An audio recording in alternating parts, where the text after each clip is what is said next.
Oh, I zoomed in. Welcome back, YouTube. This is my lovely G39, G36c gas blowback. What I want to do now is a complete takedown video and try to explain some internal problems with the gun. If you watched my review, I mentioned that I had problems with the sight and I offered a simple way to fix it. This is how you do it.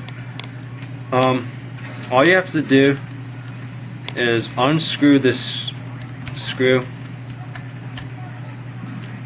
the one that holds the sight in. Yeah, sorry if you can't see it. Looks like this.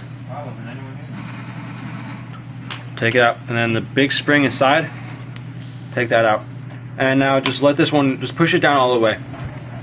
It should aim slightly better with the front sight now. If it's too low now, like if you're aiming up, I found that if you take like pennies, they'll fit perfectly in here. So you can just adjust it by putting a couple of pennies in there. I totally disregarded that and just bought a sight. Okay, internals. 3 body pins. 1, 2, and the third one's up here. I'll get that one in a moment. Mag well comes off. I would assume that they will, WE will release an M4 mag adapter. Maybe that's not possible. Okay, and here, this thing, this is the trigger assembly. This will solve your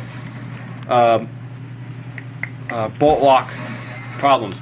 If your bolt is not locking back after empty mags, this is the lever that pushes, that gets pushed up when your mag is empty, and it holds the bolt back.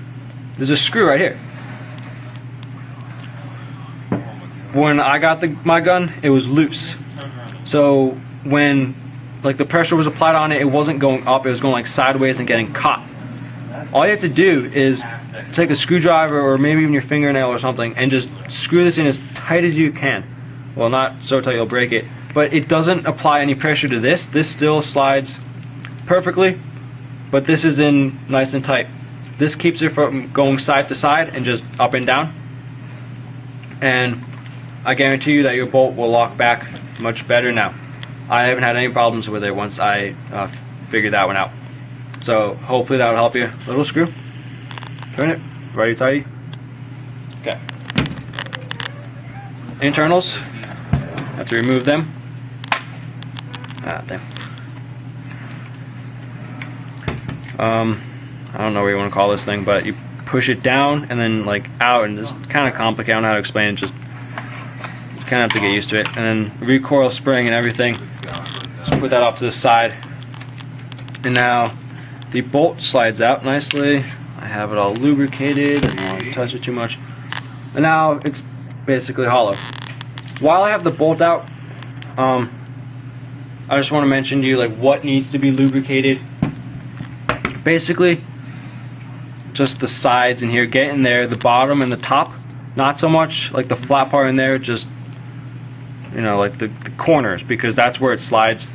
Put a little bit on here, because as you can see, that paint is worn because that pushes the trigger sear back. And then you want to lubricate the O-rings inside this. Pull it out to there. Yours will probably lock when you first get it. Well, not really lock, but stick.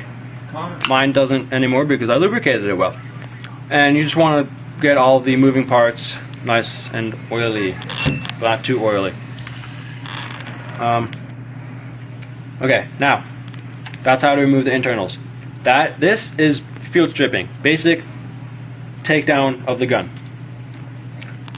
But I want to go a step further, and I want to show you how to take out the inner barrel, because there aren't many. There's like one other kid on YouTube who explains how to do it. It's a good video. It's a long video though. So take off the front shroud. That's off. Now you come to this guy. First, it's very tight. I was kind of hesitant as to turn it because I didn't know which way to turn it because I don't want to break anything. Get something, big screwdriver, crowbar, whatever you have. put it in. Now this one, turn it this way. This is not like righty-tighty, lefty-loosey. This is actually technically, I guess it would be, but depending on how you're looking at it. So turn it towards that way. This may take a little bit.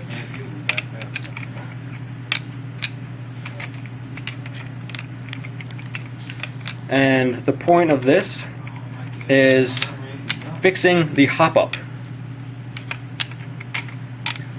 I will show you how to fix the whole hop-up issue. If you guys are having like too much hop-up even when it's turned all the way down, I'll show you how to fix that.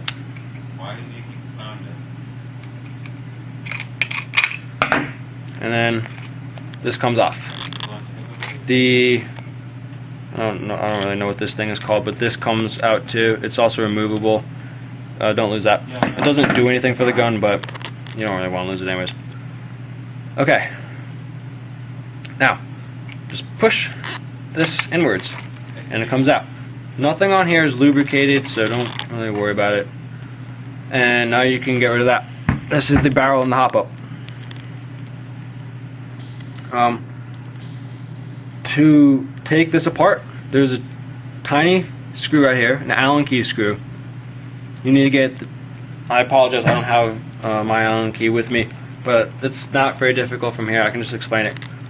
Take that screw out. You don't need to remove it all the way. Just take it out enough so that this whole black piece will come off. It goes that way. Then you have the actual hop-up. And then this thing, this adjuster right here, this adjusts the hop-up. This is no hop-up right here. Also, if you get this piece off, it's very easy to change out the hop-up nub. I put in a shredder concave spacer. Now, the problem with the hop-up, when you have it turned all the way down, basically it's not on the lowest hop-up setting. It's just, that's the limit. It won't physically go any further. See how can I explain this?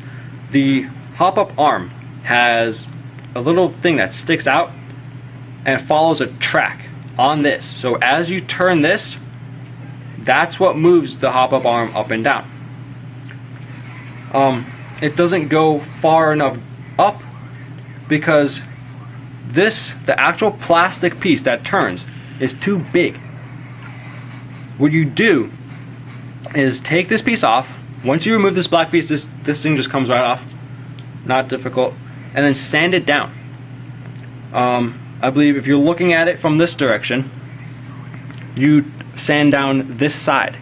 Because this, when you turn it this way, that is hop up down. Well, I guess you could say hop up arm up, but it turns hop up down. So when you sand that down, and sand it down a good bit, because you want to get like the full use out of this hop up. It's good hop up, but you don't want it shooting straight up. So when you sand that down, you're not doing any damage to the gun. You're just allowing this thing to turn more this way. Very simple concept. WE just, I guess they had it thought out, and then maybe their ideas didn't come together in production. Yeah, so that's basically, I guess, the purpose of this video, explaining some minor issues that the gun has. Hop up, easily fixable. Bolt lockback feature, easily fixable. That's really it. So to put the gun back together, you just do everything reverse. It's very simple. If you need to know how to do it, just watch this video in reverse. I'm not going to go over it again. I don't want to make the video too long. But I hope this helps you guys out, whoever's having issues. Thanks for watching. See you later.